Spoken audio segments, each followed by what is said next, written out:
Oh, and it vibrated. Oh my God, you should have heard it. Everybody turn around. What is all that? Phone?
So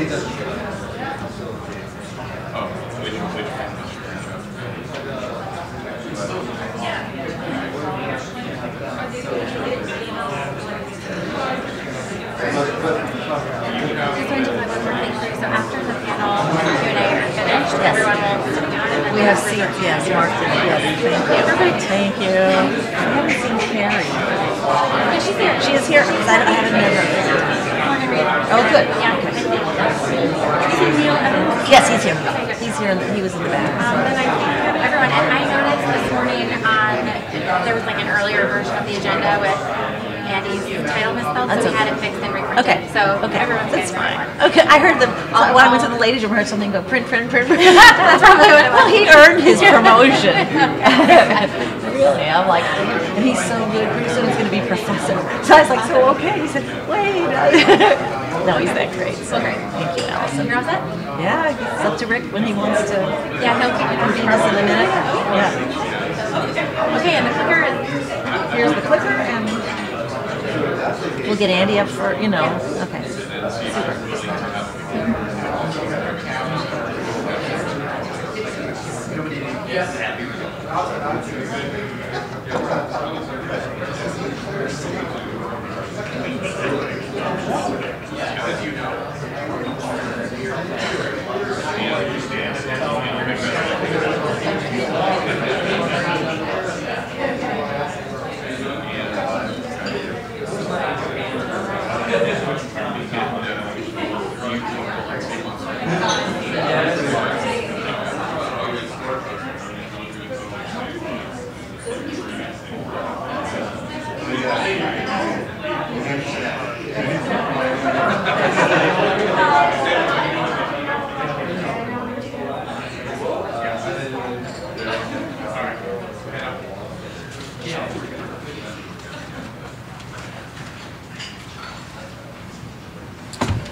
All right. So I'm going to, at the conclusion of my remarks, introduce you. And then you can introduce the panel. Exactly. Say whatever you want to say.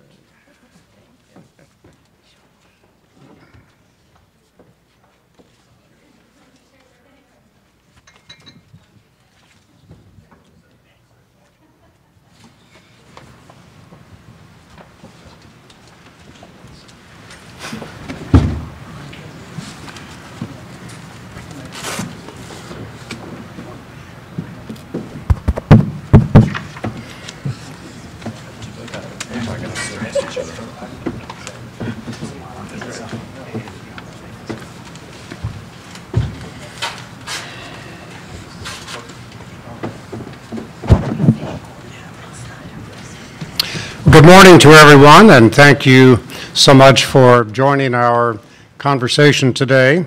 Welcome to the forum that we're hosting that is focusing on the benefits of telemedicine, particularly for rural areas, and on how mobile broadband and the emergence of the fifth generation of mobile technology can accelerate telemedicine usage.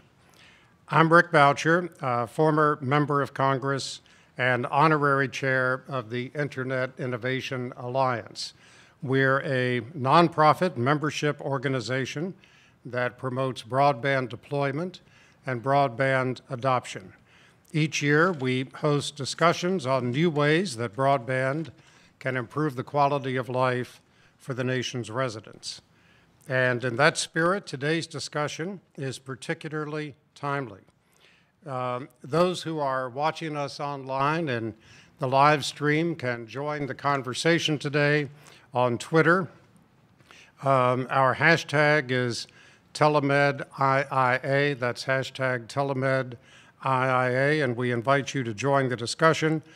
And I'm confident that given the nature of today's event, everyone here has a cell phone, probably a smartphone. And I would ask that you turn it off. Since we are live streaming, it would be nice not to be interrupted. And hopefully the material we provide will be so captivating that you will not need to go online and look at websites or the like during the course of our conversation. Telemedicine is a highly useful service It transforms the healthcare experience for rural residents who typically live a great distance from the centers of medical specialization. It's a long and very expensive trip from places like my former congressional district to the University of Virginia's Medical Center or to the University of Richmond, MCV's Medical Center in Richmond. That's a trip that can consume 5.5 to 6 hours each way. Typically involves an overnight stay if a person needs to go for medical consultation with a specialist. And that's very difficult because rural residents face other kinds of challenges. Typically, incomes are lower in rural areas than in urban areas. That was certainly true in the district that I represented. And alarming numbers of rural hospitals today are closing. More than 120 have closed across the nation since 2005. 3 have closed in my former district alone. Telemedicine is a definite help in filling the gap. It opens the door to an entirely new generation of medical opportunity for rural residents who, from their remote setting, can be connected to the specialists whose services they need. Telemedicine eliminates distance. It is highly cost-effective, and telemedicine delivered care is of the very highest quality. But telemedicine faces a number of barriers. Patients may be unaware of the service. They may be wary about the security of their health records used in an electronic setting like that. They may be apprehensive of the technology itself. And despite the proven quality of telemedicine delivered care, they may still question its reliability. Insurance reimbursement issues persist. And then there are structural technological issues, such as more than 23 million rural Americans who lack access to broadband. Removing those homes from telemedicine access and cutting a crucial link to the rural clinics from the medical centers when those rural clinics do not have broadband access.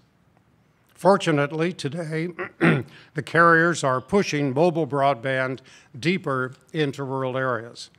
And the next generation of wireless technology, 5G, will offer far broader bandwidth, much lower latency, and far greater reliability.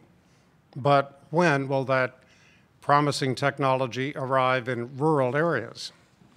To address these and other challenges and to talk about telemedicine's future, we're honored to be joined today by some of the nation's leading authorities on telemedicine. Medical doctors who use it daily, government officials whose policy decisions will help shape telemedicine's future, and private sector leaders who are insightful about innovations that are now arriving. We're also honored to be joined for a conversation by FCC Commissioner Brendan Carr, whose responsibilities at the FCC include both telemedicine and the nationwide deployment of 5G mobile broadband technology. And there's a key overlap in those two portfolios of his that are particularly relevant for our conversation today. I want to thank our panel members because they are much in demand for their present jobs and as speakers at other events. We're really honored to have them. And Commissioner Carr, who is very busy. In fact, it is his travel schedule that resulted in our panel speaking first today, and the conversation I'll have with Commissioner Carr coming after that event. He'll be joining us shortly. I very much want to thank him for assisting us today. Now I'm pleased to introduce a friend of long standing who will be leading our panel discussion. Dr. Karen Ruband is the head of the University of Virginia's telemedicine program. She's a practicing pediatric cardiologist, and she leads the university's continuing medical education and also the medical center's external affairs. I can honestly say I don't know anyone else who's that busy. I know her as one of the nation's pioneers in telemedicine adoption. More than 20 years ago, she was patiently persisting to connect rural clinics across Virginia to the university's healthcare specialists. She was very persistent. In fact, she persisted in persuading me to help with some congressional funding for the clinics that were going to be located in my congressional district.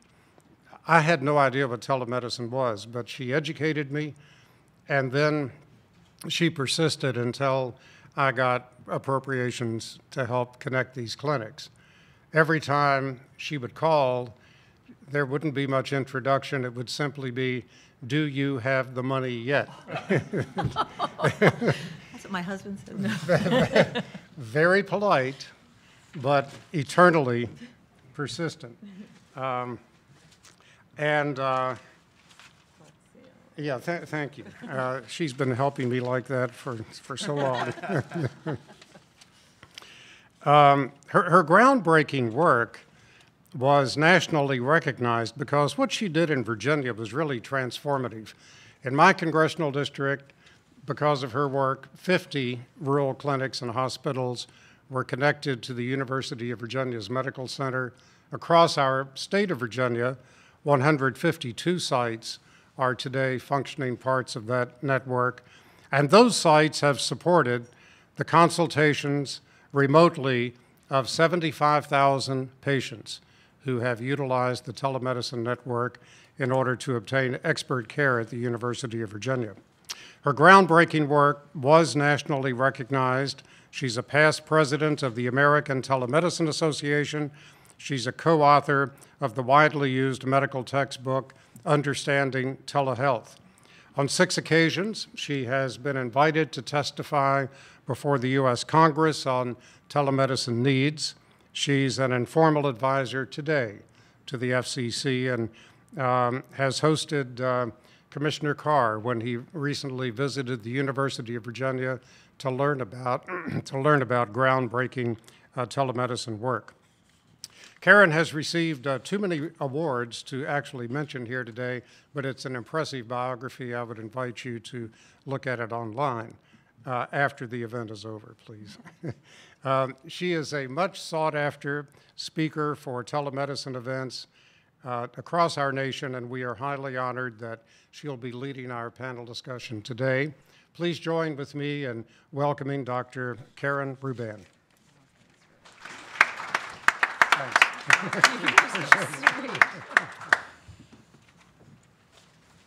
All right, well, you got the rest of your papers there. Good morning. Let me add my welcome to that of Congressman Boucher, and as well thank the Internet Innovation Alliance. Allison, thank you for your help, and the National Press Club, and Mark, thank you, and the Free Press who are here today. We're very grateful for all you do. In particular, I want to thank Congressman Boucher for his telecommunication, cyber, intellectual property leadership nationally, and for his enduring support of our telemedicine program and the patients in his own congressional district and patients in rural America across the nation.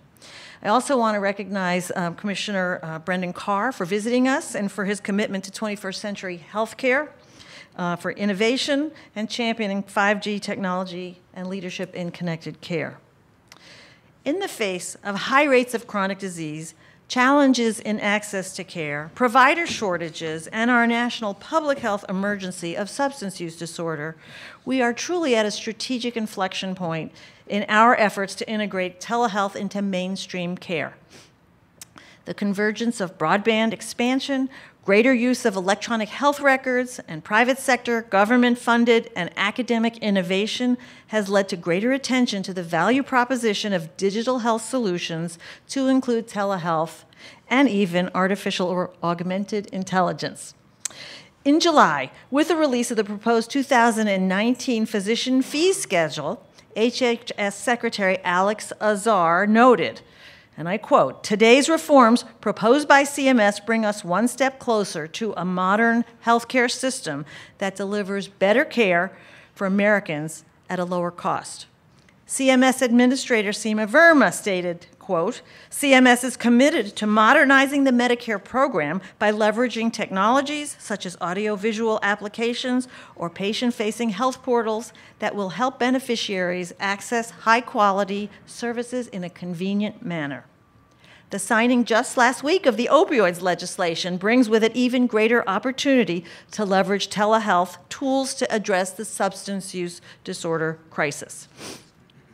Shortly, we anticipate the CMS 2019 physician fee schedule will be released, and it would not be an overstatement to assert that the impact of that rule will be far-reaching and well beyond Medicare. No pressure, Ryan, sitting at the end. 21st century policies are finally aligning with 21st century models of care. This morning, we are going to reflect on the impact of digital health solutions and broadband communications technologies from a broad range of perspectives. It's really a privilege to moderate this morning's panel of experts and friends, and I am so grateful for each of their willingness to join us. They will discuss their efforts to leverage digital health technologies to improve access, quality, patient outcomes, and where feasible, lower costs. I'll briefly introduce our panelists, but in the interest of time, I can't really do justice to their accomplishments, but their full bios are on the website of the Internet Innovation Alliance. So we'll start with my colleague and partner at UVA, Dr. Andy Sutherland. He is a vascular neurologist at the University of Virginia Health System who provides expert stroke services across the Commonwealth of Virginia through our telestroke program using both fixed and mobile technologies. He's also an NIH-funded investigator who contributes to the evidence regarding stroke systems of care. Next, Neil Evans is the Chief Officer for Connected Care at the Veterans Health Administration. In many ways, the Veterans Health Administration has set the standard for telehealth deployment and scaling it nationwide. He plays a critical role in ensuring that every veteran has the ability to access services, and in particular through connected virtual care models. Next, we have Morgan Reed, who is the president of ACT, the App Association, and the Connected Health Initiative, who represents a wide range of members ranging from academic medical centers, technology companies, healthcare entities, all with an interest in and commitment to the use of digital health technologies. And he's brought some toys for us to see today as well. A native of Alaska, Morgan also brings an additional unique perspective to this conversation as a rural American. Carrie Johnson is Director of Strategy and Policy and a Tribal Affairs Specialist at AT&T's FirstNet program, established by the NTIA Department of Commerce to create a telecommunications network for public safety. We're thrilled to have you as well. My good friend and colleague, Sylvia Trujillo, serves as Senior Washington Counsel at the American Medical Association. She has played a major role in the AMA's transformational commitment to advancing telehealth, both through the work of the Digital Medicine Payment Advisory Group, we lovingly call ourselves the DIMPAG, Morgan is a member as well, and AMA's advocacy efforts, including the preparation of responses to a host of statutory and regulatory proposals. Morgan and I truly do appreciate the work of the AMA, and we are thrilled to be a part, and we're glad that you're here today, Sylvia.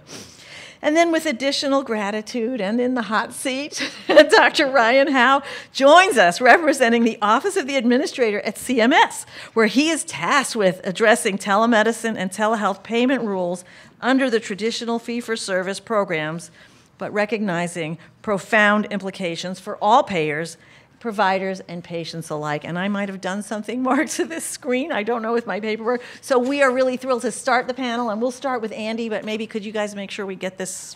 I'm not sure why we're not seeing it. We're down to the end. Maybe I can go back up. Technology. Okay. Okay, Andy. Perfect. So, thank you.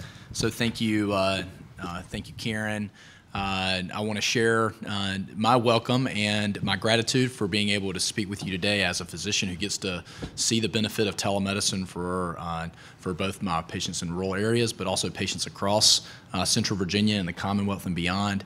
each day. I also want to give a true thanks to Congressman Boucher for allowing us to be here. I'll add that we are going to be providing telestroke services hopefully very soon to Johnson Memorial Hospital in the Abingdon area, and as one great example of establishing telemedicine services in rural Southwest Virginia. And also thank Commissioner Carr as well, who I look forward to hearing from regarding 5G and other initiatives. As Dr. Ruban mentioned, I am a practicing vascular neurologist and stroke neurologist at University of Virginia. We have an active program in telestroke, which I know most of you in the room are familiar with, but as way of background, telestroke is an opportunity to provide emergency, real-time neurological expertise to patients who are presenting with acute stroke, particularly in rural areas and low access areas. Telestroke has really grown and expanded during my time as a physician. The term was actually coined all the way back in 1999, but it's been in the last 5 to 10 years that we've really seen a true explosion of telestroke as one form of telemedicine in which hospitals are able to provide services to patients that might not otherwise be available. And in stroke, as you hopefully all know, time is brain, so time is of the essence. So oftentimes when someone's presenting with a stroke or an acute event like that, we don't have time to wait to call in an expert or wait till the next day to see an expert. And so telemedicine allows us to be there with the patient, with a rural physician or provider at the point of impact when it's needed the most. The other really exciting time in telestroke has been the fact that we have seen a translation from evidence-based medicine into policy, into practice.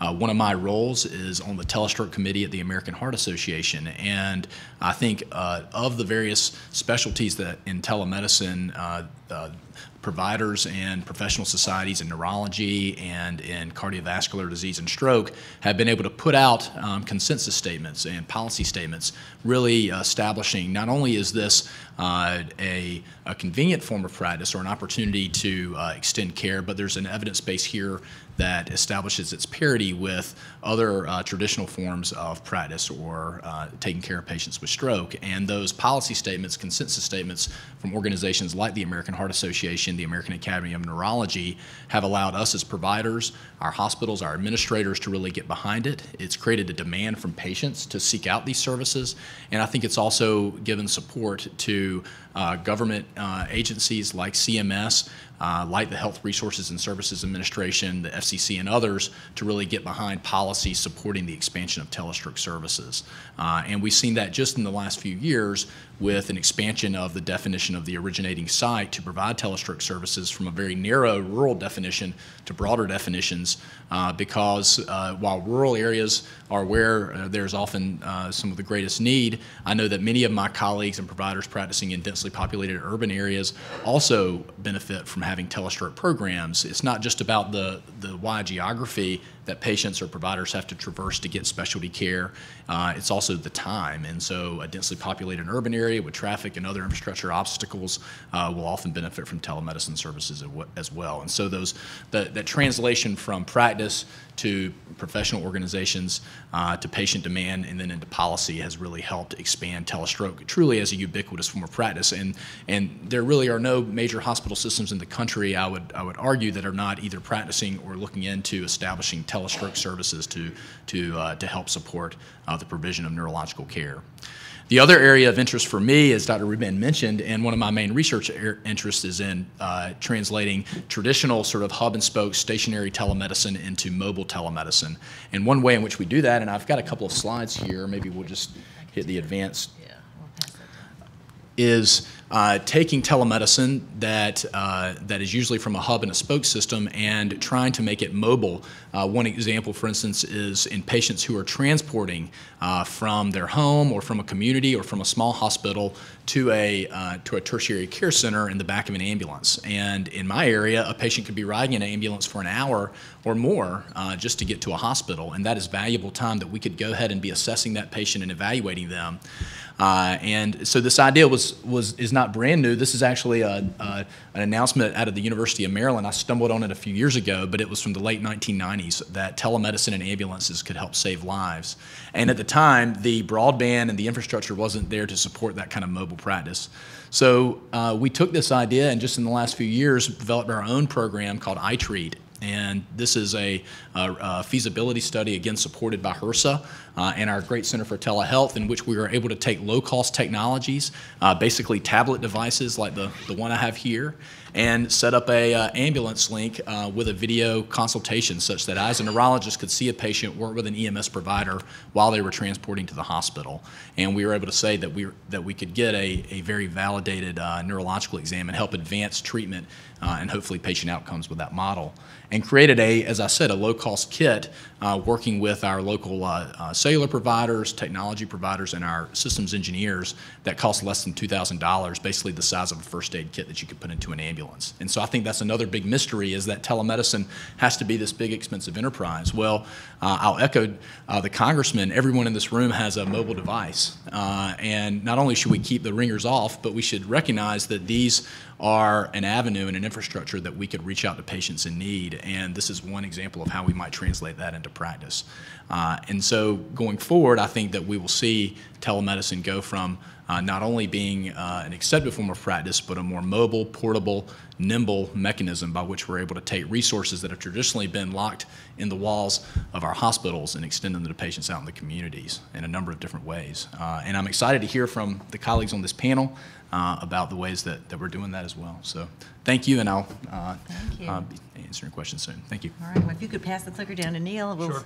Thank you, Neil. All right. Well, thank you. I'd likewise like to echo my gratitude for the invitation to join you all. As was mentioned, the Chief Officer for Connected Care. I oversee all of our virtual care capabilities within the Department of Veterans Affairs.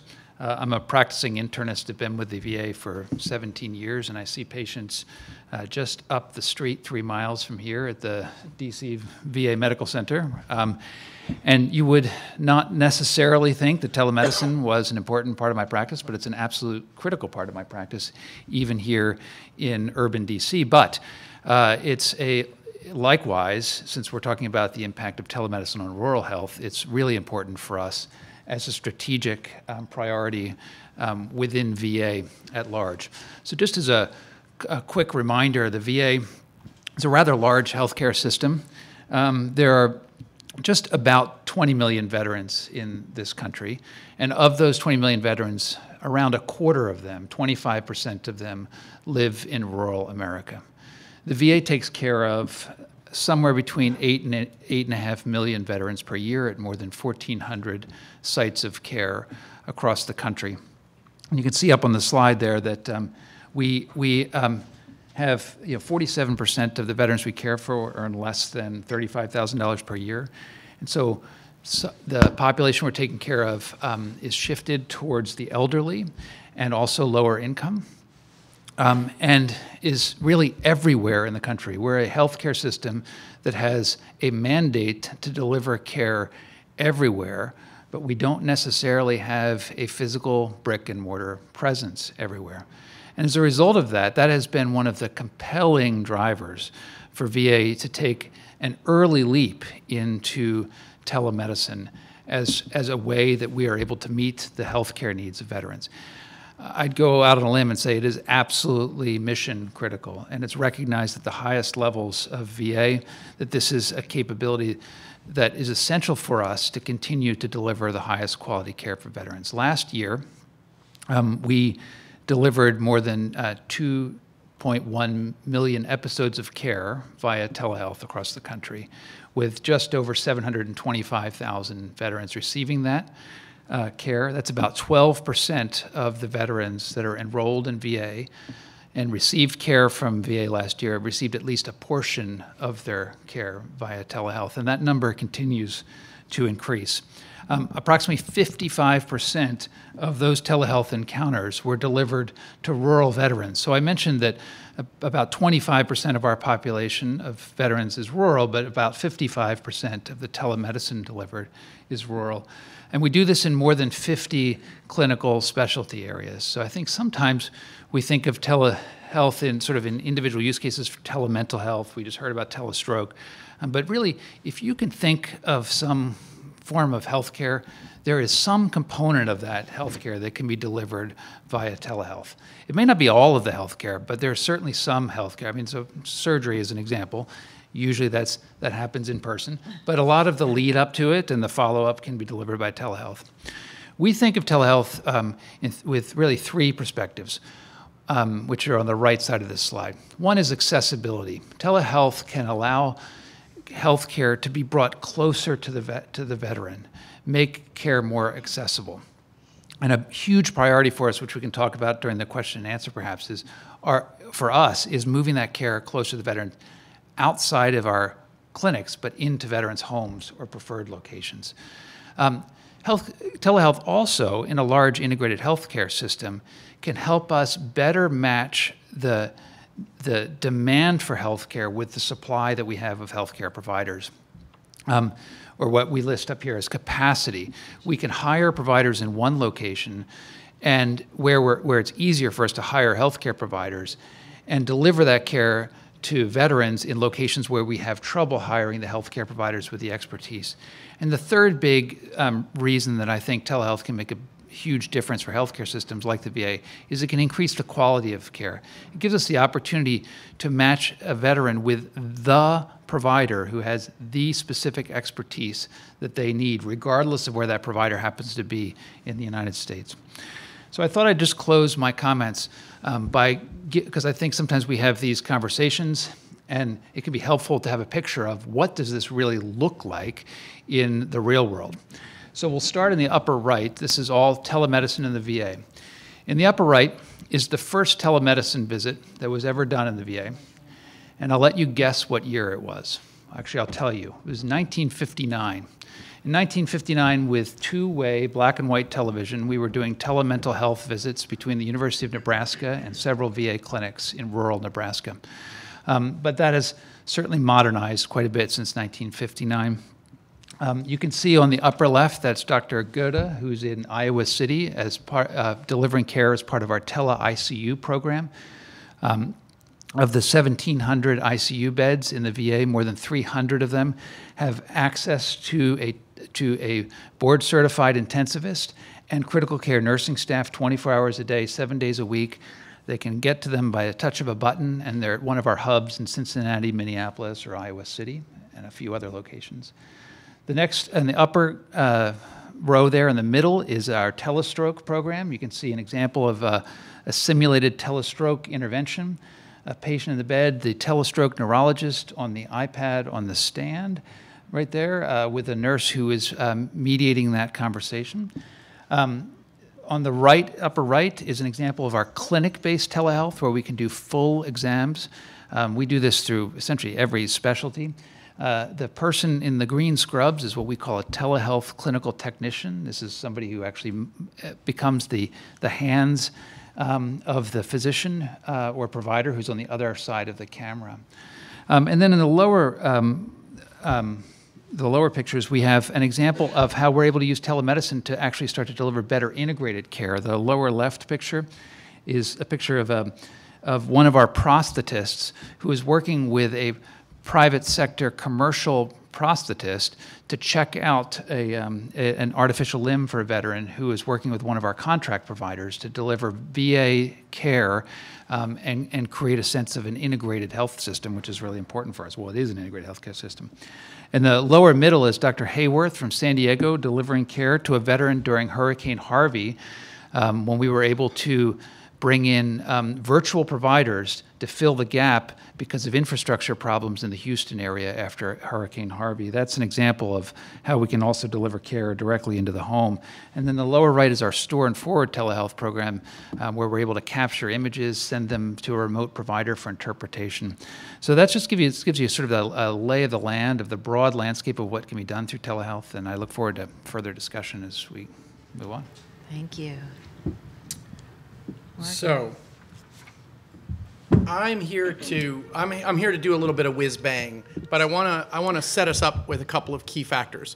So far, you've heard about the amazing technology that's being used in the VA and at UVA, and you'll hear some others. But I want to put a sense of urgency on this. I want to give you a sense of why you should care. Why isn't this just, well, tomorrow it'll be slightly better? Because we are in a state where if we don't find a way to use telemedicine to deal with the problems that we face, we cannot make medicine work in America. By 2025, as the AMA will tell you, we will have 90,000, we will be short 90,000 physicians, 90,000. By 2030, we will have 70 million Americans over the age of 65. Those will be your parents. Your parents need someplace to live and they need medical care. We don't have the number of doctors, and we have too many patients that are coming online. 2 weeks ago, I testified before the Senate Help Committee, and the person sitting to my right was the insurance commissioner from the state of Wyoming. Interesting, fascinating gentleman, former rodeo rider of all things. And he said, under oath, the state of Wyoming has 157 physicians for every 100,000 people. That's it, across all specialties. In the state of Wyoming, if you need care, you go to a different state. So now if you think about that and you wonder why we're all on this panel talking about digital medicine, it isn't just because it's cool, it's because it's vital. And if we don't do it right and we don't solve some of the both regulatory barriers and some of the funding things that we need to do, then your parents will not have the care that you expect them to get. They will not be able to live in your childhood home in order to get the kind of quality of life that they want and that you want for them. And frankly, I just turned 50, so it's what I want too, because I'm seeing the other side of that curve. So I want to add a little bit of a sense of urgency as to why this is so critical and why what UVA is doing and the AMA is doing and FirstNet and CMS and VA is doing is absolutely essential to the future of this country's medical services. Now, on for the whiz bang. So we heard a lot about what it all looks like, but let's put some products against that. So one of the leading causes of problems in the United States is type 2 diabetes. We all know about it. It's in a problem that of its scope and scale is something that if we don't tackle, we are going to have real problems. One of the key characteristics that happens if you are a type 2 diabetic is if you develop a foot ulcer, you are likely to develop a further foot ulcer. Now, as a 50-year-old male, I can say this. Men in particular are terrible about taking their medication, monitoring their condition, reporting it accurately to their physician. So how do we change the way that we engage with a patient who's had a foot ulcer and is at least 40% likely of having another? Well, it's a bath mat. This is a bath mat that you stand on for 20 seconds that, by the way, since we're at an IIA event, uses cellular wireless connectivity, has a 3-month battery, and this product will basically allow a person with a history of foot ulcers to stand on the mat for 20 seconds. 20 seconds. It will then take that data, process that data, give you instantaneous readout if there's any problem, but also critically send that information onto your physician so that they can keep track of what's going on. 20 seconds. The alternative of this is that your type 2 diabetic has to use a wand measuring 6 different temperatures across their foot, write it on a piece of paper, and then do the delta every day to find out if they're seeing a problem. This mat detects foot ulcers 5 weeks before they become clinically obvious. 5 weeks. Here's what's incredible. Do you know what the treatment is for you look like you might be getting a foot ulcer? Get off your feet. Check your shoes. And here's the real scary part. This mat keeps your foot. And that's the difference between you being in a wheelchair and you walking down the aisle to watch your grandchild graduate or get married. And the idea that we aren't using more of these kinds of technologies to do something as important as saving a limb is why we're all here. And, as my friend on the left knows, here's a really scary thing. Right now in America, the rate of type 2 diabetes is about 13%. In the veterans, it's 20%.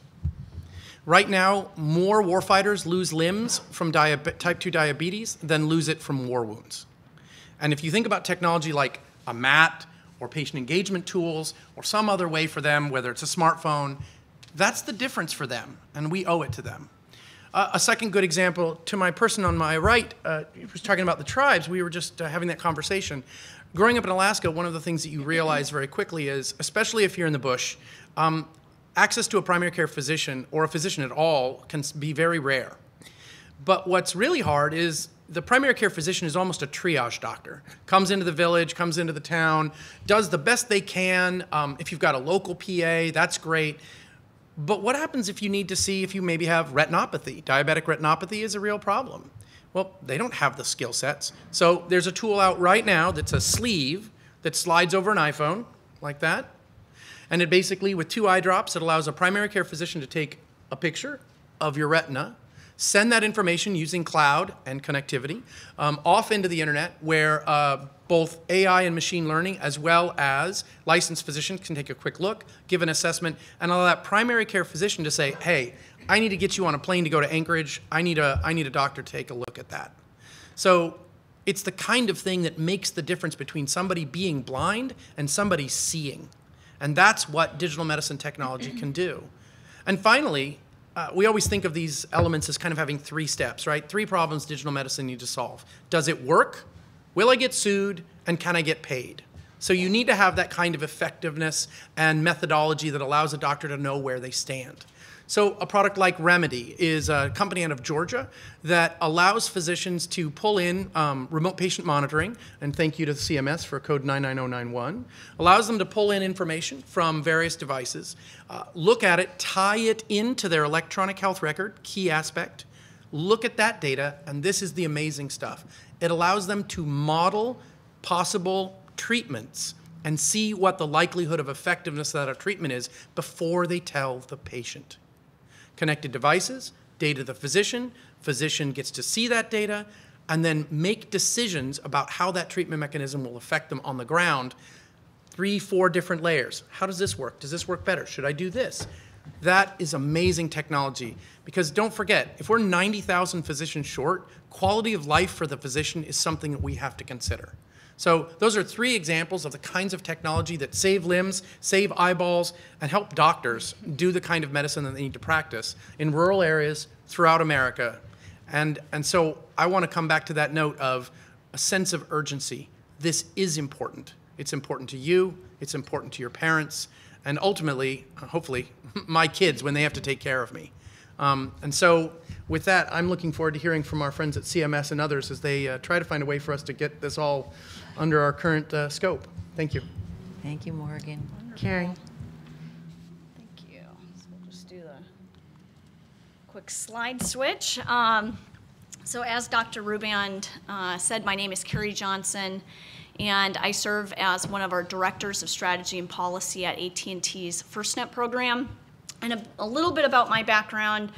I had spent 6 years working in the U.S. Senate when the FirstNet legislation was being considered, and worked for a senator who felt very strongly about the mission of FirstNet, but then also believed that this was a national priority that couldn't be limited to just the big cities on the coast, that rural and tribal areas also needed to be a priority within really realizing the vision and promise of FirstNet.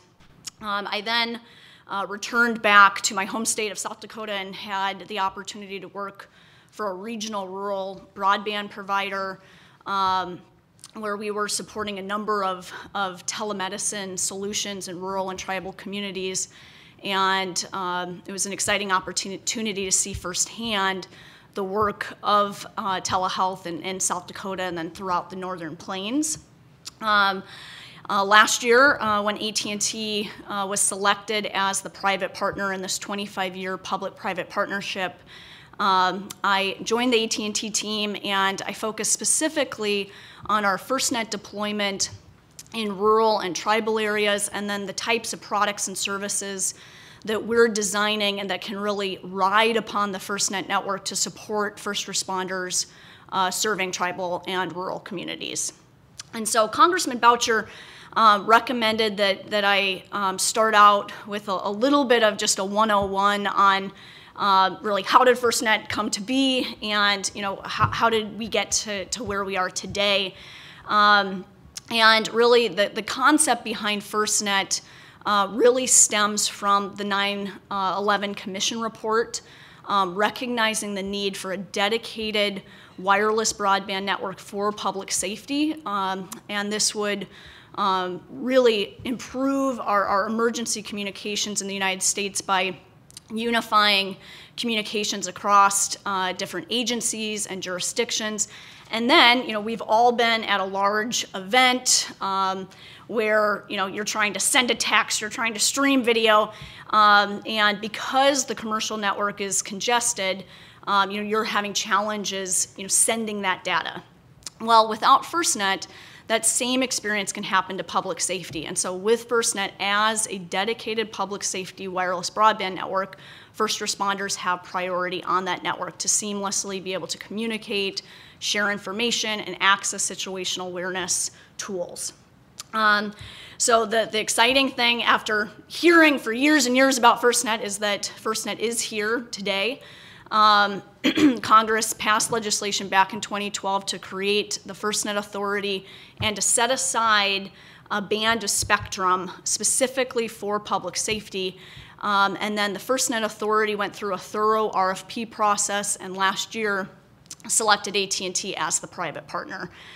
Today we have more than 3,600 public safety agencies actively using the network. That represents more than 250,000 connections on the network. And some of those users include EMS and hospitals, and one in particular that I wanted to highlight today is Acadian Ambulance Service, and they are an ambulance service that supports patients in Louisiana, Texas, and Mississippi. And some of the kind of key underpinnings of FirstNet that really serve as a game changer in extending telehealth services into the field are things like priority and preemption, so that first responders, EMS, EMTs, paramedics, hospital, emergency department staff, their communications essentially gets to ride in the fast lane and receive the highest level of priority, and then ultimately ruthless preemption to make sure they have the connectivity they need. Another key component is a physically separate and secure dedicated network core, and given the type of highly sensitive health information that health professionals deal with on a daily basis, that's another important differentiator with FirstNet versus a commercial network. And then also, and this is something that Morgan and I were talking about before, the other kind of exciting part of FirstNet is a dedicated application ecosystem where first responders can go to this ecosystem and find vetted, secure, relevant applications to really create new capabilities and new tools that they can use in the field. So some of the exciting pieces with FirstNet is really improving situational awareness. And so being able to have capabilities like two-way video, receiving priority treatment on FirstNet, being able to allow paramedics or EMTs in the field to share video, photos, seamlessly communicate with emergency department staff can really enhance a hospital's capability to understand what they are going to be receiving when that ambulance arrives. The other, I really appreciated the conversation about stroke care. So even looking to extend telehealth capabilities in patient care and really enhance the type of care that is even being delivered in that ambulance as a patient's being transported. But all of that requires seamless communication between the hospital and then those paramedics, those EMTs, those first responders. And so by leveraging the FirstNet network, these are the type of capabilities that can really ride upon it. One other piece I wanted to highlight is who are the users? So FirstNet is limited strictly to first responders, and That's broken into 2 different user groups. One is primary users, so that would be folks like police, fire, EMS, emergency managers, the 911 community, and I see the 911 Institute here today, so good to see you. But then also recognizing the important work of emergency department personnel.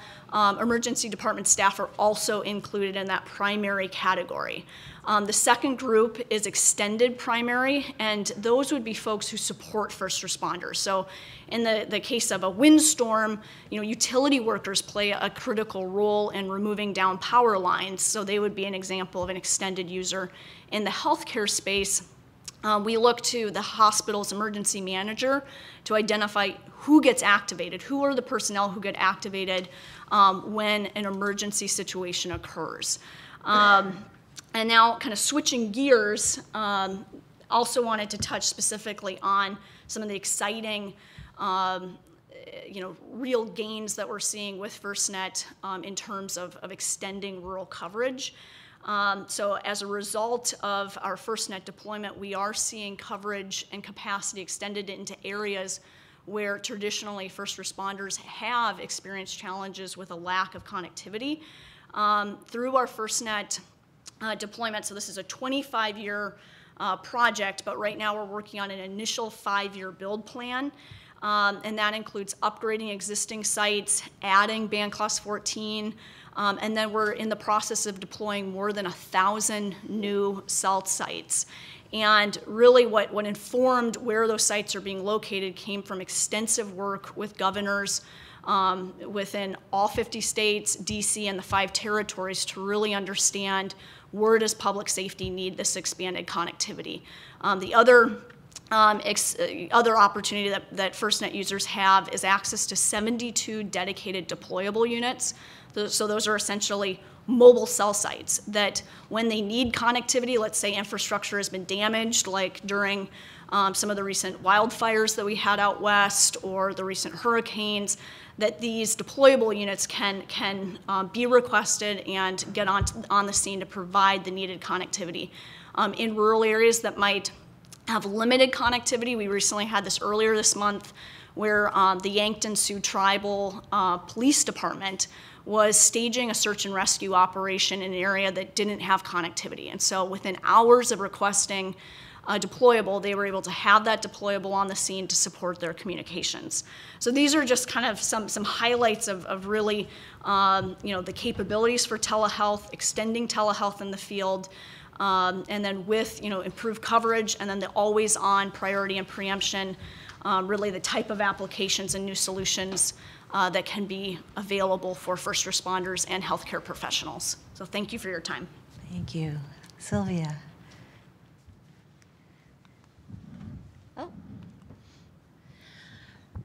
So I'm going to cover 4 points very quickly, but I do want to preface my comments with thanking our hosts for the invitation.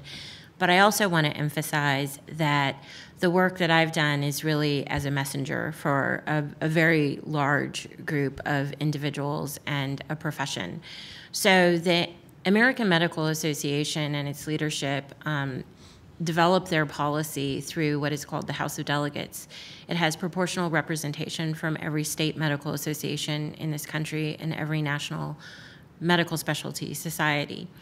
And I start with that because AMA staff does not make our policy, nor do we set our advocacy priorities or ascertain sort of how we're going to move forward on a major initiative.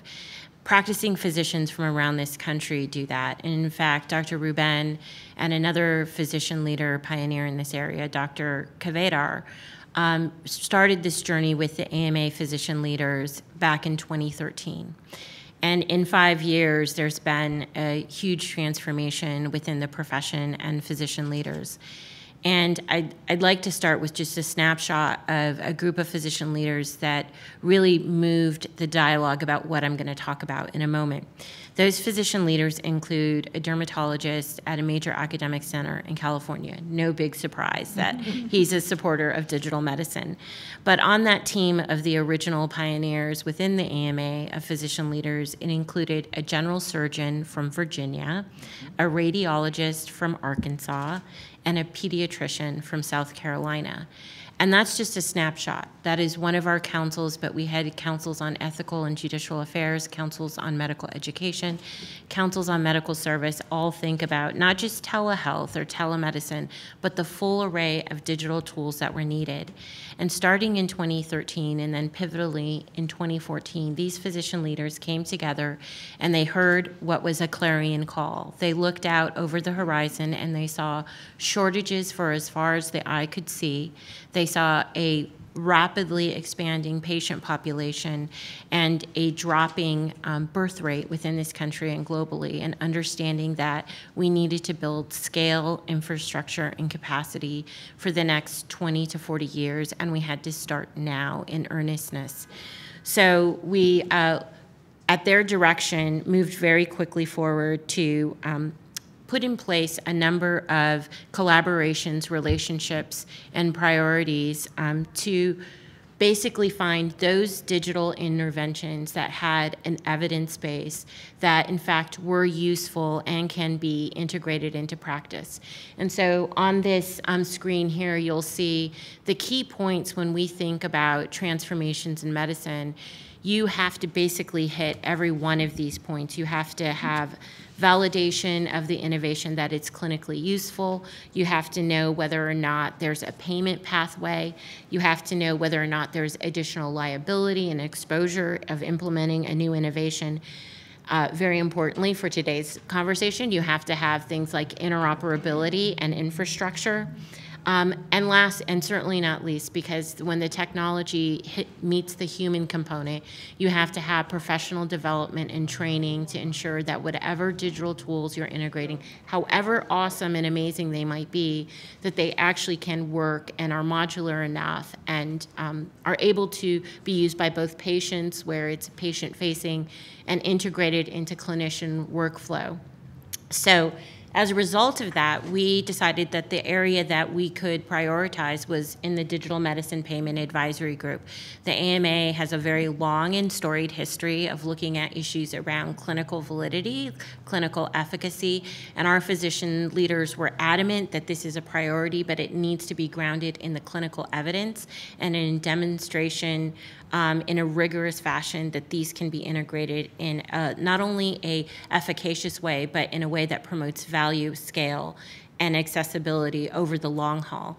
And so this digital medicine payment group that we're very lucky to have individuals like Dr. Ruben, my colleague to my left, Morgan Reed, we put together a combination of both digital innovators as well as individuals with a really established track record in the existing ecosystem to figure out the right way to describe services, what was the evidence, and how do we get into payment.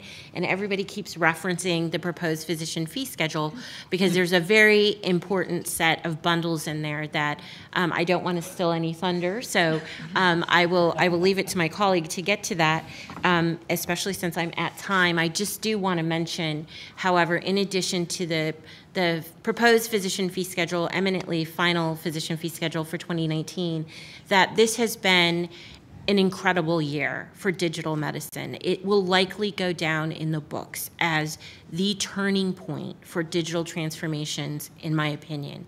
And the reason why is that in addition to what is happening on the physician fee schedule side of the house and what is happening at the VA with regard to the lifted restrictions on their ability to deliver care directly to patients' home, we now have a law that was just signed by the president that for the first time in a very broad-based way will lift restrictions on Medicare beneficiaries from receiving telehealth, two-way audiovisual interactions in their homes. And this is really going to be an essential tool for us for a couple reasons. Clinical efficacy, demonstration of that, and I think we'll finally have enough claims data and evidence to demonstrate to the Congressional Budget Office that the originating site and geographic restrictions that currently are in place for the Medicare program, one of the most important programs we have in terms of footprint in a physician's practice in many specialties and in many areas of the country, that those can be lifted. And once those are lifted, then CMS will be in a position to determine on a condition and service basis which services are appropriate for telehealth beyond the existing set that are already approved for telehealth but subject to the geographic and originating site restrictions. So thank you for the opportunity. Thank you, Sylvia. Ryan, we're so glad to have you today. The 31st, is it trick or treat for tomorrow? I'm not sure that I'm allowed to say that. I certainly appreciate the opportunity to be here and to talk a little bit about what CMS is doing. In a broad sense, I think, I hope it's apparent that agency leadership is really interested in making sure that we're promoting innovation in medical care, in the technology, making sure that that our regulations and our restrictions aren't getting in the way of evolving medical practice. And that's happening through alternative payment models, it's happening through demonstrations, it's happening through administration of the various programs. It's happening in our relationships with Medicare Advantage providers. But my direct experience is really focused on Medicare fee-for-service policy, and just to take a couple of minutes to talk about that. I think, as many of you know, and as Sylvia mentioned, sometimes Medicare fee-for-service policy serves as a really important building block for other health systems. Our long-standing collaboration with the AMA on physician coding and things like that becomes really, really critical. And yet, the Medicare fee-for-service program is really what internally at CMS, and I think externally too, it's important to note that it's a defined statutory benefit program, so that every single piece, all different parts of the benefit are really enumerated by law. And sometimes those provisions are relatively strict about where the lines are to the benefit. I think for the past few decades, the Medicare telehealth benefit has really been defined under the provisions of the Act that are now 2 decades old, that again, as Sylvia mentioned, limit Medicare telehealth services to particular geographies and also particular healthcare settings, meaning that the beneficiary primarily needs to be in a rural area and in a specific healthcare setting. I think given that we're all carrying around the communication technology in our pockets, that you can see how pretty quickly that the patients and people needing to be in their homes to receive care and only in rural areas is relatively limiting. I think historically, those restrictions have really been applied to the kinds of services that ordinarily are furnished in person, that ordinarily are face-to-face, and that even before those provisions, Medicare was paying for certain services using communication technology, particularly for professional interpretation of diagnostic tests, and for not discretely paid, but some services that were kind of bundled into other services. When you think about the global surgery follow-ups and things like that, where there could be some room for use of communication technology, but certainly not discrete, separately paid. Over the last decade, there's been a lot of interest in recognizing the costs associated with care management in the evolving marketplace, particularly given the technology changes. And so in collaboration again with the AMA, Medicare's recently, over the past few years, made payment separately for care management services that explicitly are non-face-to-face services, communication-based technology services. Certainly not all-encompassing and only under certain conditions, but we think an important step in the right direction. And I think over the last year or two, you've seen really significant changes. I think, as Morgan mentioned, the change to pay more broadly for remote patient monitoring services. There were kind of a limited set of services prior to that. Now under Medicare fee-for-service, as of today, there can be payment for remote monitoring services when the physician considers those services to be necessary for the ongoing care of the patient. In the 2019 proposed physician rule, which historically does or is put on display right around this week, but unfortunately is not at the moment, so far as I know. I haven't gotten an alert yet put on display. So I certainly can't speak to what we will be finalizing, but the proposal we think is a really important proposal to pay for a number of discrete services under the Medicare program for virtual check-ins, for remote patient evaluation, or the remote evaluation of patient-submitted images and things like that, as well as interprofessional consultations between physicians when they take place, especially using communication technology. There are several other provisions related to expansions that relate to statutory provisions, and I think, as others have mentioned, in the Support Act, which just became law, the changes in the originating site restrictions, particularly as it relates to patients with substance use disorder diagnoses, is something that's really important, and we'll be taking a look at that as well, given that that's slated to become effective July 1st of next year. And so while there's a lot of work to be done, and we're looking forward to taking it on, and I'm going to pause there because we're just about out of time. But thanks. Thank you so much. This work is incredible, and it's historic, it's transformational, and we are incredibly grateful, and we hope our colleagues in Congress will take some steps affirmatively advancing what we know to be the right thing. So, Rick, I don't know if we have time for one or two questions from the audience? Maybe two. Two quick questions. All right, and we have a microphone? Yes. Mark, can you...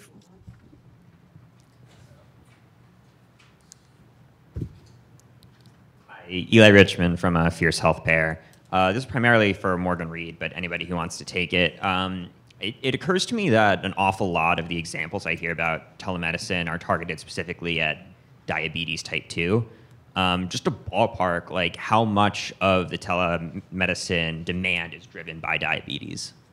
Well, I would say it's not just telemedicine demand, it's medicine demand. I think looking at the doctors on this panel, the number of patients with a comorbidity that's related to type 2 diabetes is extreme in this country. It's the kind of problem that sees systematic breakdowns throughout the body. For the physicians at the table, I mean, I think that's the basic understanding. So when you say, does diabetes drive telemedicine? No, diabetes drives healthcare in the United States right now. And so whether it's retinopathy, foot ulcers, fatty liver problems, on and on and on, unfortunately, it's a symptom of a situation, and so telemedicine is made to address it. I think there's one critical part that also fits very well with this is it's an ongoing problem, and so that's why it's really interesting to think about the fact that mobile devices, handsets, et cetera, have hit a penetration level in the United States that's really unprecedented in the history of technology, right? We have 350 million connected devices and only about 315 million people. I thought it was interesting that Congressman Boucher asked the question this way, and I'll pick on him a little bit. He said, how many of you have a cell phone? No, the real question of how many of you have a smartphone. And the reality is that most Americans, including in rural America, including people who are traditionally underserved, people in communities that never had a PC. We work with University of Mississippi Medical Center. They serve the Mississippi Delta, where the percentage of people at a home PC was negligible. But those people have smartphones. And unfortunately, they also have a high incidence of type 2 diabetes.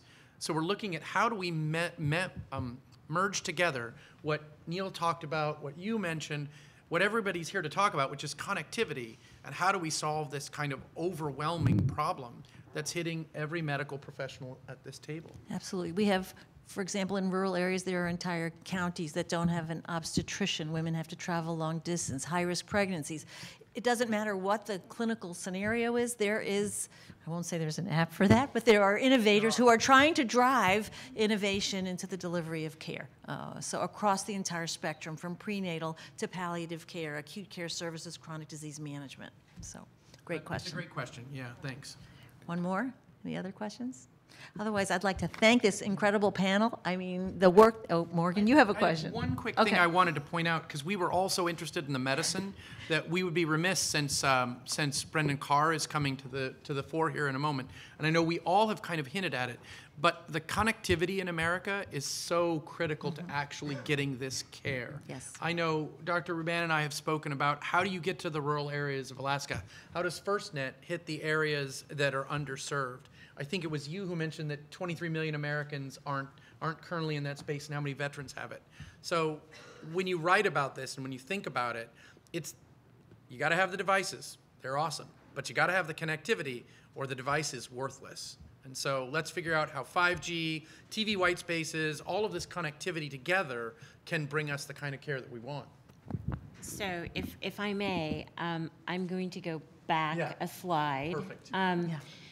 The rate limiting factor up until we hope whenever CMS releases their rule was coverage and payment. And we've been ramming that door open over and over again. The door's open, I hope. But if all goes well, it's going to be open. Now, whether or not we have a firm pathway for people to traverse in a reliable, consistent, connected way is now going to really hinge on those last two bullets. It's, do we have the interoperability, the infrastructure, and the training and development? And right now, our rate limiting factor is the connectivity. And I'll just add one final comment on rate limiting factors. I do think we've made progress on the policy and reimbursement. We're hopefully going to continue to make progress on the broadband, but at some point we are going to reach a critical mass with the physician shortage as well. And so one thing I want to echo that Dr. Ruban mentioned from the outset is that with AI tools, we're not trying to replace providers, but we do need to figure out how to allow the providers we have to be more extended and to be more efficient, such as triage and deciding prioritization of physician deployment. And that's something we're interested in, obviously. It sounds like you've read AMA's new policy released in June on that At very least topic. at least 3 times. My Autobot read it for me and returned it back. All right, I just want to please thank our panelists. They are fantastic. They work every day, and we are grateful. So thank you, Rick. So we can watch the fireside chat from. So Commissioner Carr, could you join us here, please? Thanks. Thank you very much. Thanks to the panel for a terrific presentation. We really appreciate your being with us today and sharing that valuable information. Hey, good to see you again. Yeah, great to see you. Hey, Doctor, good to see you again. Yeah, how you been? Good. I'm doing good. Good to see you. Absolutely, thanks. It's really nice of you to join us here. Absolutely, yeah, happy to do it. We'll give them a chance to get seated and then we'll start.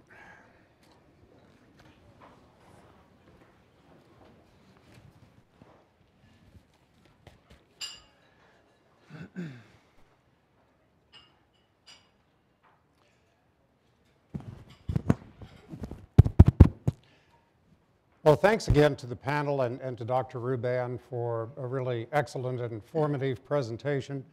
That certainly by far exceeded the expectations we had for the quality of the presentation we'd be receiving this morning, and we're most appreciative. I'd like to welcome now FCC Commissioner Brendan Carr. We're truly honored to have your presence here today. Thanks. And I just want to note that I think your talk to this group is particularly appropriate and timely because at the FCC, your portfolios include both telemedicine and the nationwide deployment of 5G mobile technology.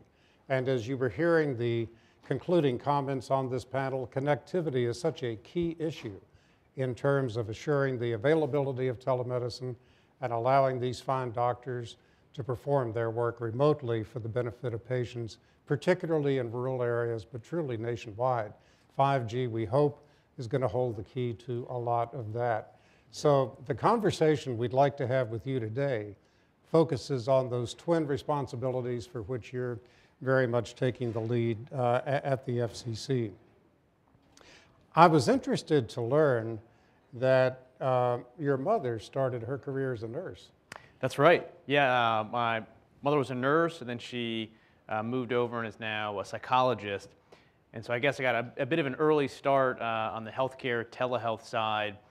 Growing up as a kid in the 1980s with her, when she was a psychologist, I knew telehealth as text to her pager, phone calls with patients from car phones, and we've obviously moved a long ways in telehealth since those early days. And she still practices as a psychologist down in Southern Virginia, including with veterans that are going through PTSD and helping to manage that. So that background, growing up in a family of healthcare professionals, obviously to some extent influenced your view of the world and has motivated your current interest in healthcare at the FCC. I think that's right, yeah, and we've been very, very active at the Commission the last couple of years. You know, we've been active for a long time, a decade or so, in trying to support broadband connectivity to connected brick and mortar facilities, and we've been had some successes with that. There are some challenges that remain. We've obviously gone through some revisions to our rural health care program. We recently boosted the funding for that to help support more deployments. We added in additional facilities that are eligible for broadband connectivity, including skilled nursing facilities. And I had the chance to visit one of those in Lenox, South Dakota, and hear how they're using connectivity to save costs and improve outcomes, including not having to transfer patients to bigger cities for treatment with their broadband connection. They can do it right there, and we'll probably talk more about it, but that's an important area that we're continuing to be active on the Commission. But we're now starting a process of following the trend in telehealth, which is really towards connected care everywhere. When you get outside of a connected brick and mortar facility, a lot of times your care drops to essentially zero. But we now have the technology, as we heard from the prior panel, to change that. And the key is going to be improving broadband connectivity, some regulatory reform, so we can talk more about those issues too. And I think at the Commission you're launching the Connected Care Initiative, a pilot program that you hope to learn from, and perhaps that learning can influence further rulemaking at the Commission. Could you talk a little bit about your reasons for starting that and what you hope to learn from it? Yeah, so I've been in this job as a commissioner a little over a year, and I've tried to spend as much time in this job as I can outside of Washington. And we've picked up a lot of really useful information when we're on the road. And this is an example of it. We did an event in Mississippi with Senator Wicker about 7 months ago, and he told us about a pilot program that was going on in the Mississippi Delta. We heard a little bit about that earlier. So we went back there a couple months later to the Delta. And as we heard, the Delta is one of the poorest parts of the country. It sees diabetes at a rate about twice the national average. And we met a woman there named Miss Annie. And she had been diagnosed with diabetes. She noticed the first signs of her diabetes when she woke up one morning with blurred vision. And she tried going through regular care programs through a local clinic, and she wasn't seeing much progress in managing the condition. And this facility there, the Sunflower Medical Clinic, was launching a new pilot program, a remote patient monitoring program. So, and Miss Annie walked us through all this, but she was sent home with a connected iPad and a Bluetooth connected blood glucose monitor. And every morning her iPad would chime and remind her to take action, and she would prick her finger every morning, and it would send her A1C levels to the iPad. And the app on the iPad would analyze it and give her instant feedback about eat this today, don't eat that, exercise, this particular exercise, pull up a video for more information. And she had all of this care being delivered right to her home, right in the Delta, and she's seeing a lot of progress. She said she's never felt better. And that was really the mustard seed, that experience that got us thinking about, you know, there's something here. There's something about, we've got to keep making sure these facilities are connected with broadband, but we need to support this trend as well. Now, one pilot program in Mississippi, for instance, they found that if they applied it statewide, and that just 20% of Mississippi's diabetes population enrolled in the program, it would save the state something around $189 million in terms of their Medicaid expenses. So improved outcomes, cost savings. So we thought this is an area, let's launch something to explore how we can support this new trend. And right before we did that, we went down to Charlottesville and met with Dr. Ruban, who, as we heard, literally wrote the book on telehealth and connected care, and she really helped to zero us in and confirm that, yeah, we're on the right track here, because, again, we're the broadband experts, we're not the healthcare experts, and so we lean on people like her to say, yeah, this is an area that you should look to support. And that's what the Connected Care Pilot Program is all about. We've teed up the idea of $100 million to support this new trend in telehealth of remote patient monitoring and connected care when you're outside of facilities. So are there specific questions about telemedicine that you're looking to this pilot program to answer for you? And could you give us some thought about what that is? In other words, generally, what are you going to learn from it?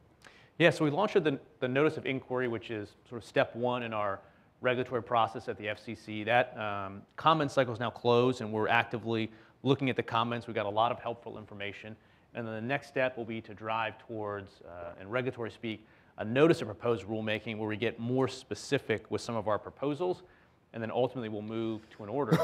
And right now we are in the process of actively meeting with stakeholders, and we are still looking for feedback as to where can we plug in with this program where it's going to get the most bang for the buck, both in terms of improving healthcare outcomes and in terms of driving down costs. And so we're looking for either specific clinics, specific trials, specific types of insurance plans, for instance, where if we can help tip the scales towards this remote patient monitoring, where can we make a difference with this program?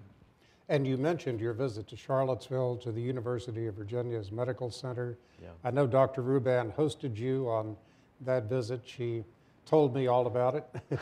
But I'd like to have, for the audience here, to have the benefit of that experience as well. So what were your takeaways from the University of Virginia's telehealth experience? And what key findings can you make from that that might influence your further regulatory thinking at the FCC? Yeah, we had a really great visit down there, and it really helped crystallize our plan to move towards this remote patient monitoring technology. When we were down there with Dr. Ruban, she introduced us to the developers of an app called Locus Healthcare. And they do a variety of different things, but what was demoed for us that day was an app designed in the pediatrics space for newborns that were still having heart issues. And they walked us through the app, how you would go home and you could enter data, everything from weight to blood oxygen levels, a lot of data, and it was allowing infants to be cared for outside of a hospital, preventing hospitalizations, preventing ICU stays, and really making a big difference. Later that day, we also met with one of the teams that works with her that's focused on the opioid epidemic. And they walked us through how remote patient monitoring, app technology is starting to help make a difference there as well. Both bringing expertise to rural communities that lack it, whether it's pain management specialists that can understand different options for treating issues as opposed to prescribing opioids, to essentially mental health, behavioral health, secure FaceTime visits. And so it was interesting to see how with technology and remote patient monitoring type technologies being delivered outside of hospitals, how it's being used to help address one of the biggest public health issues we're having right now, which is the opioid epidemic. It's an enormous public health issue in my former congressional district. Yeah. Some of our communities have just been ravaged by opioid abuse. Nationwide, 72,000 people have died because of opioid addiction. Can connected care really make a difference in this? And the legislation that recently was signed into law addresses the problem, but does it do something in your mind that's really specific that can utilize connected care in order to help solve the problem? Yeah, I think all of us at the federal government, the state government, we have to take a look at our authorities, at our expertise, and think how can we help contribute to attacking this problem. And it's going to take work across the board. Obviously, Congress has been acting as well on this issue. And we were down there with Dr. Ruban. She walked us through exactly what can be done from a telehealth perspective to help make a difference. And again, we met with two of the specialists there, both on the pain management side and on the mental health, behavioral health side, that are delivering solutions to communities.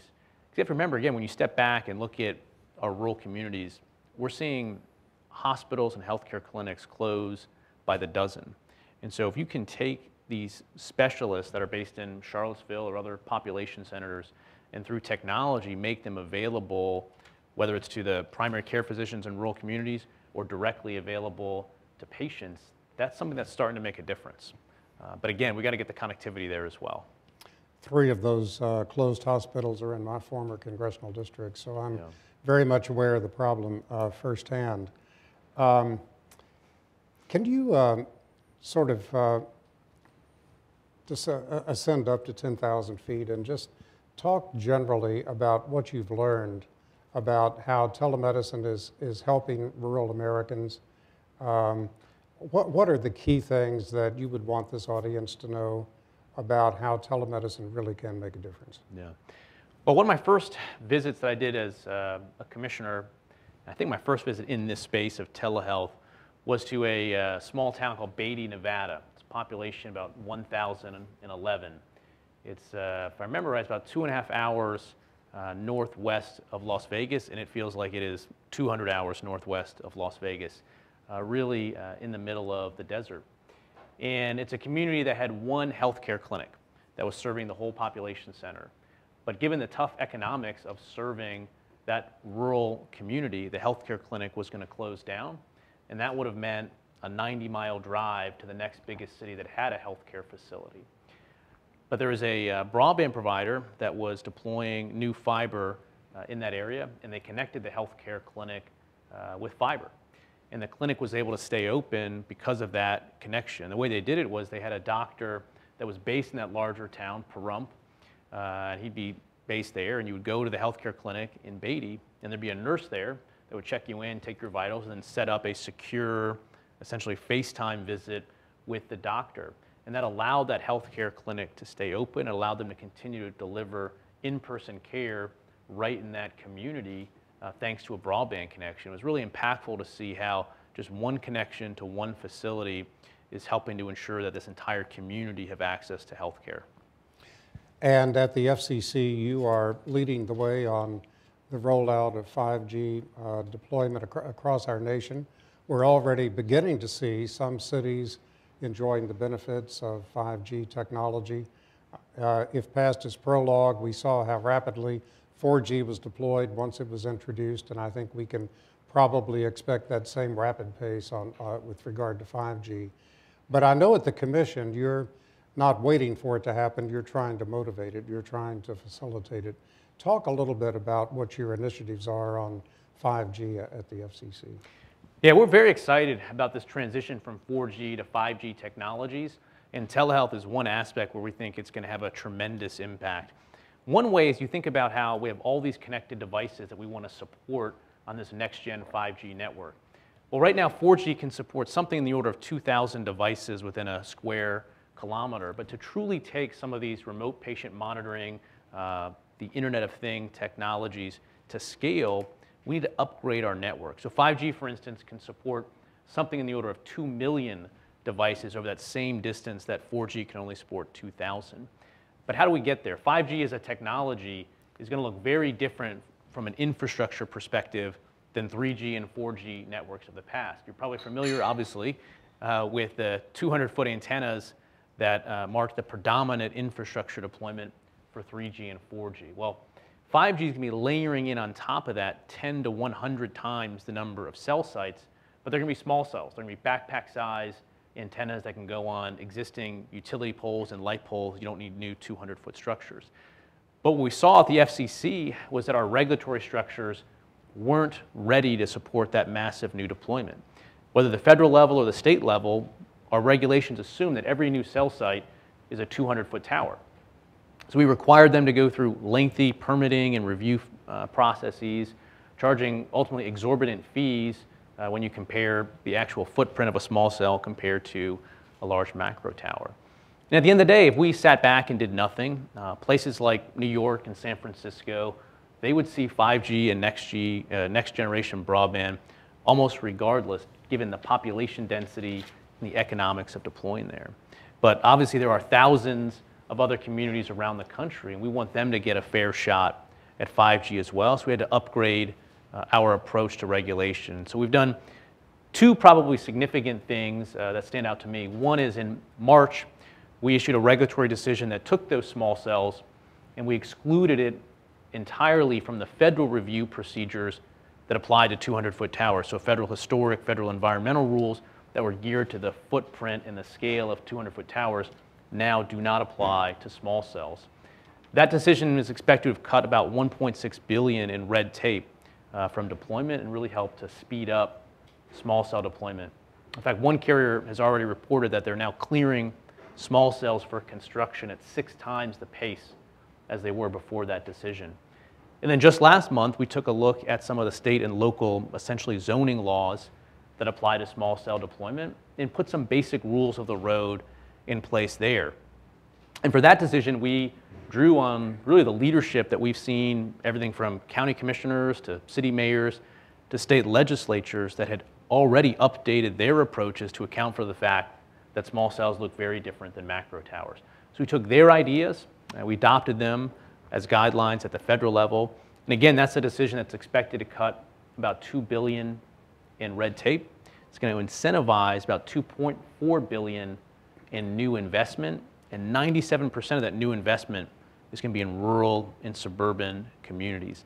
So that's why we're so focused on getting the regulations right, because we need to make sure that 5G, that every community is going to get a fair shot at whether it's the economic benefits or, as the focus today, the telehealth benefits that 5G can enable. So we're very focused on making sure that we get 5G deployed as quickly as possible. And 5G will be a terrific platform for telemedicine with low latency, with very wide bandwidth, with ultra high reliability. This is exactly what telemedicine needs in order to go deeper into areas that don't have adequate connectivity today. But if the past is prologue, what we've seen from history is that every new generation of wireless technology is deployed first in the cities. Sometimes it takes a very long time for the most rural areas to have the benefits of that new generation of technology. I have a feeling that we may experience some of that with 5G. So would you care to speculate on when you think the most rural parts of America are going to have the benefits of 5G technology? Yeah, I'm optimistic about that. As you point out, there's always a ramp-up time, whether it's in big cities or small towns, to make sure that all of them get to see the benefits of the new technology. But we're starting out with, that's our vision, is to make sure every community gets it. And we've seen some smaller towns that are already leading the way. I was in Sioux Falls, South Dakota. The mayor there, Paul Tenhaken, very forward-thinking when it comes to technology. I went on a small cell walking tour through Sioux Falls. They're getting the small cells now, which are going to be the building blocks for 5G. A couple weeks ago, I was in Thompson, North Dakota. It's a small town that has more churches than stoplights, about 70 miles south of the Canadian border. And it's a place where it's a 4.5-hour drive to the closest Apple store. It's a type of place that could easily be overlooked when a provider is looking at 5G and next-gen deployments. But it's also a community that right now has an experimental license from the FCC for a new 3.5 gigahertz fixed wireless technology, which I see as part of the solution and part of the technology that's going to drive towards 5G. So I'm hopeful and I'm optimistic that if we get the regulations right, if we can cut the high costs that make it difficult to serve rural America, that's going to be a key piece of making sure this rolls out everywhere. Regulatory reform will be a piece of it. Our universal service program is also a piece of it. Right now, we're in the process of reorienting that program to make sure we're supporting broadband deployment in truly unserved areas. So I think it's going to be a combination of the regulatory reforms we're doing, additional funding, and the private sector's advances on the technology side, that we're going to make sure every community gets a fair shot at this. I know that you've taken a close look at the telehealth programs operated by the Veterans Administration, and we had a superb presentation from Neil Evans earlier on this panel. He's the Director of Telehealth for the Veterans Administration, and they've conducted an impressive number of consults to date. What have you learned from your study of the way that they're using connected care and advancing telehealth for veterans across the country. Yeah, Dr. Evans and his team at the VA is doing tremendous work. I've spoken with him a couple times about these issues. He actually comes from a very accomplished family. His sister is a lawyer at a law firm that I used to work on, so I knew her going back about a decade ago or so. And you know, the VA is a ripe place where telehealth and telemedicine can make a difference, and they've been leading the way on this. They have a program right now where they're doing in-home remote patient monitoring, and it's costing them about $1,600 a year, compared with $13,000 a year for traditional forms of care. And Dr. Evans' team got us in touch with a veteran, James. He was a 24-year Navy veteran, and he was injured, had a spinal cord injury, so he's now a service-disabled vet. And he lives in California. And before he was enrolled in a remote patient monitoring program, he had to do a pretty tough 2-hour drive, given his condition, to a city, to the closest VA clinic, to get care. And now he has an iPad, and he's in the VA's connectivity program, and he's getting treatment while he stays at his house. He gets treatment while he's on the road. He talked about his RV that he drives around in. And so the connectivity enables him to stay in touch with his specialists at the VA no matter where he is. And again, improving his outcome, driving down costs. So the VA and veterans is one area that we're focused on this program to see how we can partner together to help improve outcomes. And given their success with telehealth, perhaps there are things you can learn from their experience that will inform your further decision making too. Any comment on that? Yeah, I think that's right. I mean, you can again, just say I agree if you. Yeah, I do agree. There's, in some ways, there's sort of 3 buckets here when we, from my perspective, when I'm looking at remote patient monitoring. One is the ability to get broadband and the cost of broadband, and that's an area where we at the FCC have authority and some expertise. There's the actual provision, the delivery of the healthcare services, which is not our specialty, but obviously the VA is pretty well positioned to do that. And then there's the actual technology. What are the iPads, the apps that you need? And so we're looking right now through this program about how do we partner together with what we're experts in, what we can fund with the VA and other institutions that can sort of handle those other long poles in the tent. And you have a program at the FCC that is called Connect to Health FCC. You describe it, and I'll quote, as a senior multidisciplinary task force designed to move the needle on broadband and advanced healthcare technologies, end of quote. Last year, you also partnered with the National Cancer Institute on initiatives in telehealth. Could you comment on both of those efforts at the FCC, your Connect to Health FCC, and also your partnership with the National Cancer Institute? Yeah. The task force, Connected Health, is doing great work, and it's going to continue to do great work at the agency. One of the things that they have, if you look on their website, is a mapping tool, and it lets you track among a number of different factors. So for instance, you can pull up a map and you can correlate or look at income, healthcare outcomes, and broadband availability. And what you'll see is that low income, poor healthcare outcomes, and lack of broadband availability tend to be 3 things that cluster together around the country. And it's helpful to be able to see that in map form. They're also moving into the space of helping to fight the opioid epidemic. There's a number of areas where they're looking to apply telehealth technologies to help plug in there. So it's an important part of the broader piece of what we're doing at the FCC for telehealth. And I would be remiss in this conversation if I didn't ask you whether you have any advice for Congress. Having sat on the opposite side of the podium and talked to FCC commissioners when they came before us, usually in the tenor of, why aren't you doing this or why aren't you doing that? Let me just turn the tables for a second and give you the opportunity to say, what would you like to see Congress do that would advance telemedicine? Yeah, I would not purport to tell Congress what they should do. I would likely come back to me when I'm on the other side of the dais at the next oversight hearing. But what I can say is, when we've looked at this generally, there's areas where we can help with funding at the commission. There's areas we can help in terms of where our authority extends, but we can't solve everything when it comes to helping to support this broader trend towards telehealth. Some of the hurdles out there that are outside of our control are licensing issues, reimbursement issues, and I think those are ones where we're interested in continuing our conversation with leaders in Congress about how do we look at this more broadly about making sure that people don't get jammed up on licensing. If you're located in this state, can you provide remote patient monitoring care in another state? How to make sure that from a Medicare, Medicaid perspective, there's the right reimbursement incentives. Those are issues that are going to require people other than me that are truly health experts and potentially legislation from Congress. And we're seeing a lot of interest.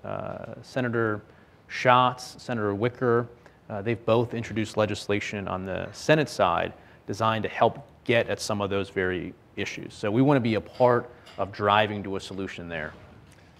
Well, I think we have just a few minutes. Perhaps some members of the press would like to ask questions of the commissioner. Here's your opportunity. Yes, ma'am. Yes, could you identify yourself, please? Kelly Hill with RCR Wireless News. You talked a lot about 5G. What do you see being done that can be done on current networks? 3G, 4G, even 2G in rural areas? Kelly, if you could use the microphone, that'd be great. Thank you. The question was, Kelly Hill, RCR Wireless News. The question was, you've talked a lot about 5G. Talk to us about what you see being done and what's possible on current networks that may not have necessarily the low latency or the ultra high bandwidth of 4G, but there's quite a widespread LTE footprint, quite a bit of 3G, and in rural areas, still quite a bit of 2G as well. Yeah, it's a good question. There's a lot that we can do in the telehealth space right now with existing 4G technology. The example I gave in the Mississippi Delta, for instance, with Miss Annie, obviously that was a connection that was running over a 4G connection. So there's a lot that we're doing right now, whether it's with 4G cellular, whether it's Bluetooth connectivity, but we're looking at 5G to truly take this to scale, whether it's just to simply support the number of devices on the network. We've got to upgrade to 5G to do that. And then obviously there's a whole new array of more bandwidth intensive, more latency dependent telehealth applications that 5G will enable. But we're seeing a lot right now with 4G as well. Lynn, do we have the microphone for Lynn? Lynn Stanton, TR Daily. Your existing programs fund connections to clinics and hospitals, and obviously consumer connections for low-income consumers. When you talk about this new initiative, it sounds more like, and so I'm kind of trying to flesh out whether my impression is correct here, it sounds like you're talking about pilot projects that would be more on the side of the actual medicine, either the application or the communications between the health provider and the consumer. And so I'm just wondering, is that what you're picturing, or something that's more like the traditional areas that the FCC works in? Yeah. Thanks for the question. We're still open-minded, but I can tell you sort of what I was thinking, at least as a general matter. And it really goes back to that example with Miss Annie. So right now, as you mentioned, we have a number of programs at the Commission. We have one that funds and helps subsidize the cost of that broadband connection to the brick and mortar facility. Then we have the Lifeline program, for instance, that helps support broadband connections to low-income consumers. And this is a program, this idea, this pilot, picks off pieces of both of those programs. So we're targeting low-income consumers with this program, and it could be that we end up ultimately helping to support the broadband connection to the house of the low-income consumer to make sure they can get the telehealth technologies. It could be that this program is ultimately used to support, for instance, a new tower or an additional deployment that will get connectivity to a community that can benefit from telehealth but didn't have the connectivity before. So those are sort of two areas that, in my mind, I've been thinking about, but we've teed up a range of questions about what are the scopes of our authority, what's the limit of our authority, where should we target it. So I'm open as to where we ultimately come out, but those were two sort of funding areas that I had in mind from the get-go. I don't see any other hands. Let's give thanks to Commissioner Brandon Carr, who's really trying to make a difference in expanding telemedicine to more users across America, making it a more vital service for the benefit of both doctors and their patients. Congratulations on your work. Thanks very much for being here with us Thanks, today. Josh. Appreciate it. Very nice. Good to see you. Thank you. Appreciate it. And that concludes our forum. Thanks to everyone for attending.